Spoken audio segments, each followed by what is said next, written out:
Were there any venues that you would regularly work in, recording venues that were particularly good, or others that were quite problematic? Let me just come right out and say, I imagine Massey Hall was a fantastic hall to work in, right? Yeah, but Massey Hall also had some traps there too. Did it? Yeah. It had certain places you got a strong reflection off that back wall up above the top balcony. And certain places on the stage, you could get a reflection from the ceiling. And did you discover those, or were those already known among your colleagues? It was sort of part of the mythology of the hall. But, really, you could you discover them very quickly if you put a mic in the wrong place. Yeah. But I can remember one time. This is how I got to meet Vladimir Horowitz. That's a long story. Let's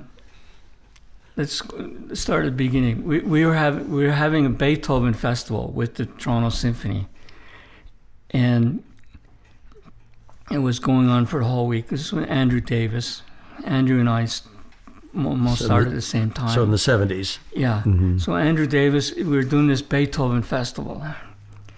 And one of the concerts, the soloist was Rudolf Verkusny. Yeah.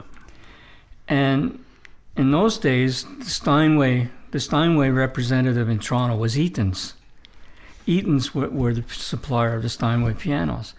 And there was this mad Danish piano tuner that worked for Eaton's who was a bit ill-tempered. And anyway, Verkusny gets in the rehearsal, and he's not happy with the piano. And they call in Eric Alain and fix the piano. And Eric, bottom line is, Eric and Verkusny get in an argument over the piano. And the house piano in those days was a Heinzmann. And there's a 9-foot Heinzmann back in the back corner of the stage. So Verkusny goes over and plays a bit, and he says, I'll play this. This is much better piano than this Steinway. So they moved the Heinzmann down and for the rest of the rehearsal. And of course, word got back to Steinway in New York. And this could not, Yeah.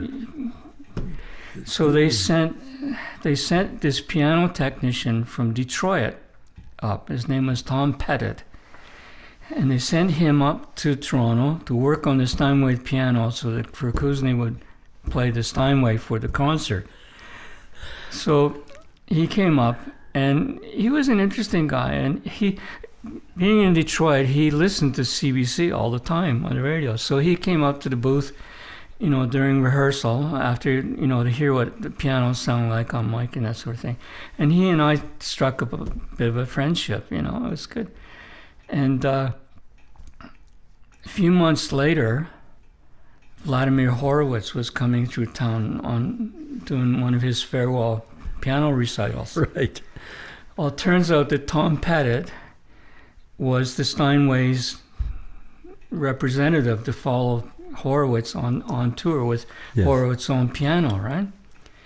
So after the Toronto Symphony rehearsal in the morning, they cleared the stage, and Horowitz was coming in the afternoon to rehearse for his recital at night. Is this Massey Hall? Massey Hall.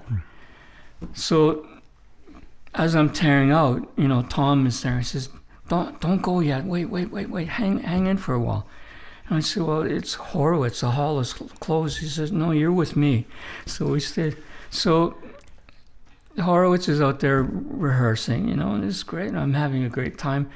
And at one point, he's sort of nodding his head. It's funny because his wife was Toscanini's daughter. Toscanini's daughter was out in the hall with Walter Homburger, the manager of it. Yeah, and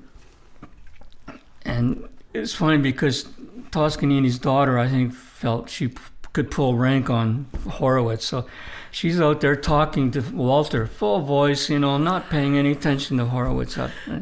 And at one point, Horowitz is sort of shaking his head. He's moving around a little bit, and and Tom says, come with me. So he took me out on stage, and I said, Mr. Horowitz, this is Ed Marshall. He works at CBC, and he knows this hall well.